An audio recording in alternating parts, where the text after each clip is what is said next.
me.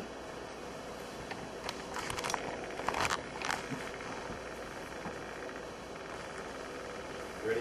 Mm-hmm. Okay. According to the Federal Trade Commission, 700,000 identities are stolen every year. This means each American has about 1 in 10 chance of having their identity stolen and becoming a victim of this crime. With the grim statistics, how can you hope to protect your identity? There are 3 main things to consider: document security, the internet, and information security. Let's look into the security risks of each of these items, and we'll see what we find out. Okay. Document security, or document insecurity, is the #1 method that identity thieves use to hijack identities. An important issue with identity security, or with document security, is trash. Do not ever throw away bank statements, bills, those annoying pre-approved credit cards, because somebody can pick it up and activate that credit card, and before you know it, you're in a heap of debt. Anyone who has ever lost their wallet or purse can say that it takes about a day to get your ID back. It all starts with a single document, their birth certificate. I have been one of the unfortunate people to lose their wallet, and I can say it was a minor inconvenience, very doable, and for identity thieves it's a lot easier. Okay, that's irrelevant. Let's say that the birth certificate is not a photo ID. I'm not here to teach you how to steal identities. I'm here to teach you how to not get your identity stolen. Okay. Eventually, however, a birth certificate will gain access to a social security card, credit card, bank accounts, checks. That being said, this is the first defense to identity theft. All important documents need to be in a secure area, such as a safe in your home or safety deposit box in a small town bank or credit union where the teller will know you by face. This one-time simple practice will do 2 things. 1, save your documents from home invasion, and 2, save your bank account if somebody gets a photo ID with your information on it. Which brings me to my second point, the internet, especially online banking. Online banking is a very risky behavior to engage, but also very convenient. It's not only convenient for the consumer, but for identity thieves.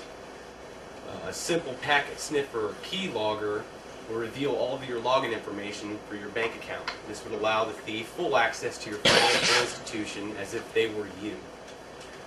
Normally after this occurs, a thief would get a money order, check, wire transfer for the entire contents of your account, and without ever stepping inside of your bank. There is some hope though. If you must absolutely use internet banking, do it over GPRS. That's the Cellular Telephone Data Protocol. It has never been hacked, and the only people that can monitor the data on GPRS is the government. Not even the service provider is allowed to monitor the data usage, and due to the massive penalties imposed by the FCC, not many hackers have tried to crack the encryption method. But still, one day it will be broken, and all the secrets will leak out, and with it, your information. All of that being said, it is still better to bank only in person with a small town bank who knows your face, not your ID. Another aspect of internet-based security is internet chat programs, email, things that require human interaction. According to InFocus, a security publication, social engineering is generally a hacker's clever manipulation of the natural human tendency to trust. The hacker's goal is to obtain information that will allow him or her to gain unauthorized access to a valued system and the information that resides in that system. For our purpose, the victim is 2 things. 1, the system the social engineer is trying to gain access to, and 2, the weakest link in security. When chatting online, be very careful of the information you let slip. This brings me to my 3rd point, information security. Information security is very, very important. It is much more likely that someone you're talking to on the internet are not telling you the whole truth. Or at least that's what we have to assume. A more cynical view is that they're trying to gain information to use an identity. Sometimes as simple as your name, place of birth can cost you your identity. With websites like easybirthcertificate.com, you can order birth certificates with PayPal and have it mailed to any address, and according to their site, most states do not require ID. They only require a fee to be paid, and they'll be happy to provide you with your birth certificate if you can answer a few questions, which you probably already told somebody online. When I got my Social Security card back, they asked me 3 questions: my mother's name, my father's name, and my place of birth. Seems innocent. If a friend asks these questions over a few weeks' time, you'd probably not even hesitate to tell them. But an online chat, no way. Remember what we have to assume about them. They're trying to social engineer you. They're lying. Okay. Let's review all the new information that we've discussed today. Don't throw away sensitive documents. Someone's probably going through your trash. If it's easy for you to get your ID back, why wouldn't it be easy for somebody else to get your ID back as well? Store documents in a secure area. Bank locally at a small town bank or credit union where you will be recognized.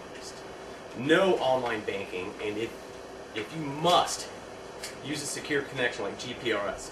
Never ever use Wi-Fi. Beware of social engineering. Some of these guys are really good liars. Online buddies are trying to steal your identity, or at least that's what we have to assume, because we all know that we are 1 document, 3 questions, or a keylogger away from losing our identities. Any questions? I got one.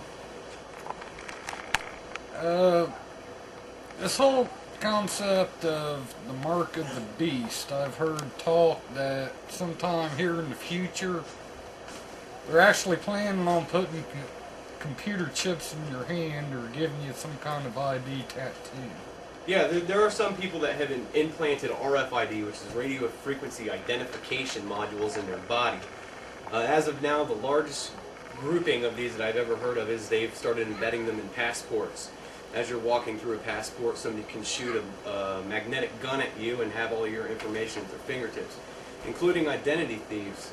If you go to Radio Shack, you can buy a little $50 module, you hook it up to a USB port, and it'll read these RFID tags from a distance. You go to any airport with it in my pocket attached to my laptop, and boom, I can collect identities all day long. So you're saying Theoretically, right? Theoretically, totally.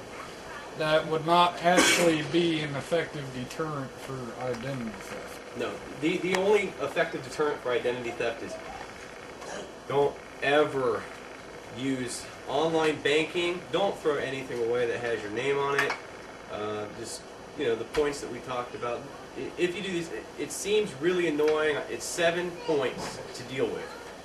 But the small bank, put your documents in the bank, in a safety deposit box. And if you lose your ID, that's the reason why you want a small town bank, is so you can go in and say, Bob, I know you, you know me, I lost everything, and you got my birth certificate in there. And Bob, he's going to know you, he's going to let you in. But they have to get past Bob. They have to get past a bank. So it's a little bit more tricky, not impossible, but unless you're a multi-billion-dollar CEO, I doubt anybody's going to try. What about retinal eye scans? Retinal eye scanning is based on a mathematical formulation of your eye. So, while no 2 bubbles are alike, if you break them down mathematically, they're all exactly the same. That's the problem with retinal scanning. That's the problem with thumbprinting as well. Because mathematically, someone's going to have the same sum as you. Anything else? Not unless you know somebody that wants to buy my identity for $10,000. It's for sale. Craigslist, eBay. There were some people on eBay that sold their entire lives. I think he got like $2 million out of it. He had a nice home in No, that guy in Australia only got like 154,000. Really? Wow. Oh, and his house was worth more than any, like granite walkway and everything. He got nothing. No, his whole house was limestone. Everything. Oh, limestone, yeah. Wow. That's ridiculous. Oh, yeah. I'll sell my identity for $50. That was very interesting.